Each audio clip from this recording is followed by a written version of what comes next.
પગે લાગવા, ભગવાનને પગે લાગવા. પછી અરીસામાં જોવાનું છે કે હું સુંદર લાગુ છું કે નહીં. તનથી એ લાગવાનું છે ને મનથી એ લાગવાનું છે. માનસિકતા કેળવો કે મારા જેવું કોઈ નથી બેટા. જો આ વાક્ય તમે રાખશો ને તો તમે બહુ આગળ જશો. હું આટલું કરીશ જ આજે, એ નક્કી તમારો ધ્યેય હોવો જોઈએ કે મારે આજે આટલું કરવું જ છે.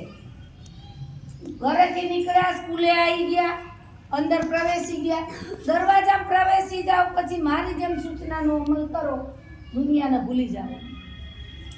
આજ આપણું ઘર, આજ આપણી દુનિયા.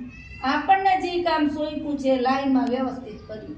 પહેલું કામ તો એ છે કે નિયમિત આવી જાઓ. આવી ગયા, ચંપલ લાઈનમાં મૂકો, મૂકી દીધી. રૂમ આપણો ખોલી કાઢો, ખોલી દીધા. કચરા પેટીને મૂકી દો, મૂકી દીધી. પછી તમને જે કામ સોંપ્યું છે એ પતી ગયું. પછી પ્રાર્થનાની તૈયારી કરવાની છે. અને પ્રાર્થનાની ખાસ સૂચના કે કટાર બેસો, અદબ પાડીને બેસો, મોઢે આંગળી રાખીને બેસો, પદ્માસનમાં બેસો. જેને ખાતું હોય એ આપણે કીધું છે કે પદ્માસન છે ને બેટા, એ તમારી વિદ્યાર્થી કાળનું આસન છે. જો અહીંથી જ તમે કેળવતા શીખશો ને તો આગળના બધા આસનો કરી શકશો. અને બને ત્યાં સુધી વેકેશનમાં બધા આસનો શીખજો. અને દાવ પણ આજે આપણે કરાવવા છે હો બધા આસન. જેને મન હોય એ આવજો.